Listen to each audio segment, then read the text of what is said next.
This video focuses on differentiated instruction and emphasizes the use of flexible teaching strategies to meet the varied needs of individual students while considering the group as a whole. It is part of a broader reflection on training offered by the Direction de la Formation Générale des Jeunes, of which the first two components are called Identifying Students' Needs to Adjust Educational Planning and Learning and Enabling Learning, Embracing and Implementing Curricula. In this section, we will clarify several concepts to improve understanding of flexibility in the classroom, whether it is in school or online. More specifically, this video will address differentiated instruction in the Québec Education Program. What is differentiated instruction? What is pedagogical flexibility?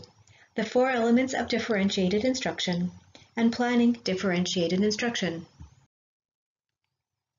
The main objectives of this presentation are to clarify the meaning of differentiated instruction, to better understand pedagogical flexibility, and to become familiar with the four elements of differentiated instruction: content, process, learning environment, and products. First of all, it is important to mention that differentiated instruction is nothing new and is certainly not a passing fad.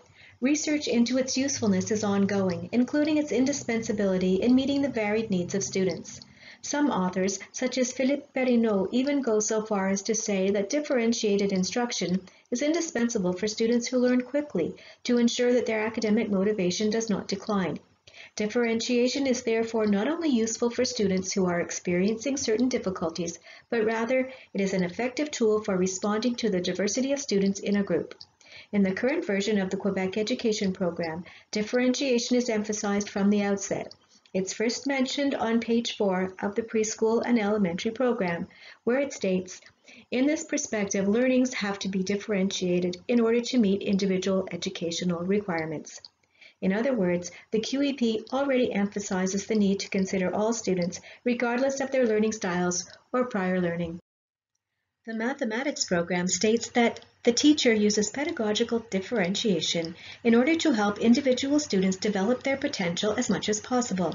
This statement could just as easily have been found in another subject in the curriculum, since it clearly demonstrates what pedagogical differentiation is primarily intended to achieve, enabling each student to make optimal progress. How can we define differentiated instruction? Is there a single definition? The answer is no. Many authors have developed their own definitions over time. Quebec curricula have been influenced by the work of Caroline Tomlinson, among others. To illustrate what differentiated instruction is, we have selected 3 definitions that consider it from different angles and that share the aims of the Quebec Education Program.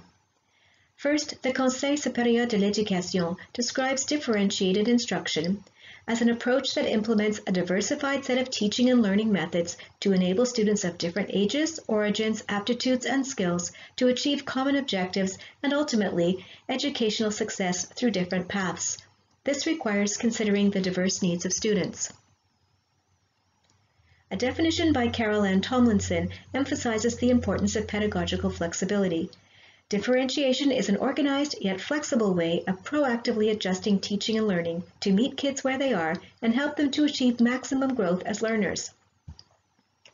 Finally, a definition by Roque-Chouinard emphasizes the importance of student engagement and perseverance. Differentiated instruction, because it takes into account the fact that not all students have the same interests, needs, and level of achievement, is likely to have a positive impact on student engagement and perseverance. In many countries around the world, differentiated instruction generally refers to everything that can be done in the classroom to maximize success for all students. In Quebec, we define differentiation in 3 ways. First is pedagogical flexibility, which is aimed at individual students and the group as a whole, according to the different needs that are observed. It is carried out in the classroom or virtually, depending on the context, and requires that each student perform the same task. Flexibility is about providing variety and choice for students during instruction.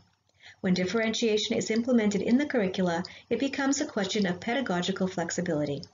In Quebec, we also talk about accommodation and modification measures, which are aimed at students who have more specific needs and for whom pedagogical flexibility has not been enough.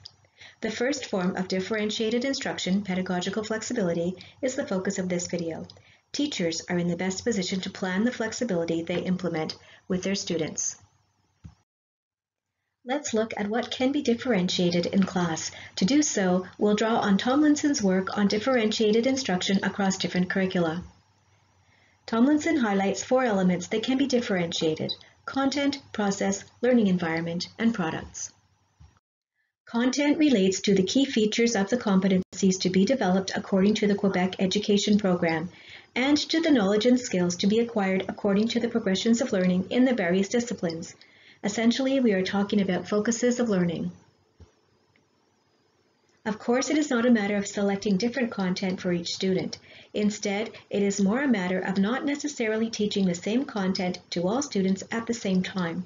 Some students need to spend more time being taught certain things and putting them into practice, while others can quickly move on to new learning.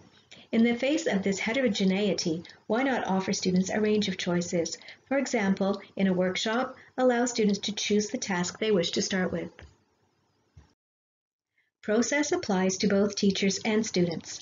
On the one hand, it concerns the methods used by the teacher to facilitate student learning. For example, the teacher could vary the type of feedback they offer to students, either individually, as a team, or as a class, by choosing to target cognitive, affective, or organizational elements, or by varying the type of feedback, either in writing or verbally, using digital or other tools. The teacher could also differentiate in terms of the scaffolding that is offered to students as they learn. Scaffolding is the provision of temporary, tailored support to enable the learner to complete a task that they cannot yet do on their own. On the other hand, process involves the resources and strategies mobilized by the student to access understanding and learning that will help them perform tasks and take part in learning situations. For example, to gain access to understanding, the student might select the strategies that they find most effective, and in doing so, use the knowledge and strategies to achieve new learning. The learning environment includes the organizational arrangements of the classroom and how students work. For example, teachers may vary the way students work, alone, in pairs, in homogeneous or heterogeneous subgroups, in large groups, or by setting up routines, learning centers, or workshops. Finally, products involve ways or methods of demonstrating the student's progress, meaning what they have learned throughout a certain period, not just at the end of a term. The fact that students can demonstrate their learning frequently through ongoing formative assessment makes it possible to better regulate or adjust instruction. For example, this may involve varying the ways in which students can demonstrate understanding, whether verbally, through a presentation or conversation, in writing, in a graphic organizer or video, or by allowing students to choose the form in which they demonstrate their understanding. The teacher can also make observations as the students complete a task. There are several situations where more than one element is differentiated simultaneously. For example, content is often differentiated simultaneously with learning environment, which mainly concerns student groupings. This is the case when teaching is done in subgroups based on needs. The content is differentiated through what is taught, while at the same time the learning environment is differentiated because students are working in subgroups. It is sometimes difficult to know where to start to differentiate one's teaching. However, offering variety and choice to students is arguably one of the most accessible entry points for differentiated instruction. This means, for example, using a variety of pedagogical strategies to ensure that all students are engaged and interested. Providing students with choices is also an excellent way to engage them in their learning. Students could choose between 2 or 3 tasks to complete, or between 2 or 3 texts to read, for example, or choose a topic of special personal interest to work on. Pedagogical flexibility can be spontaneous, but it also benefits from being planned. Spontaneous interventions include providing increased support to a student while he or she is performing a task, differentiating the process, or changing groupings during a task, which would correspond to the structures. Considering student needs in real time definitely leads to more effective actions.